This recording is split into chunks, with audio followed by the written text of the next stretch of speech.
अधिकार दिया, हमें बोलने का, हमें समाज में बोलने का, सुनने का और अपने सपनों को साकार करने का अधिकार दिया। अगर कोई गरीब और दलित घर का बच्चा जाता है स्कूल और शिक्षा पाता है तो ये संविधान की शिक्षा के अधिकार की वजह से। अगर कोई बेटी शाम को सुरक्षित घर पहुंचती है तो ये सुरक्षा के अधिकार की वजह से। अगर कोई सामान्य नागरिक सरकार से प्रश्न पूछता है तो सूचना के अधिकार की वजह से। लेकिन सिर्फ अधिकार मांगने से देश नहीं चलता, हमें अपने कर्तव्यों को भी समझना होगा, हमें अपने कर्तव्यों को पूरा करना होगा।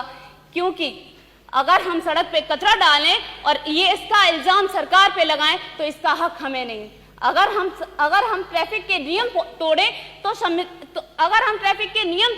तो हमें अधिकार नहीं दुर्घटना पे रोने का।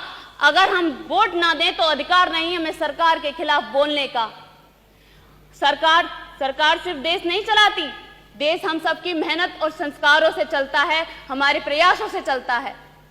अगर मैं बात करूं हमारे देश की महान प्रगति की तो संविधान ने भारत को एक नई पहचान दी है।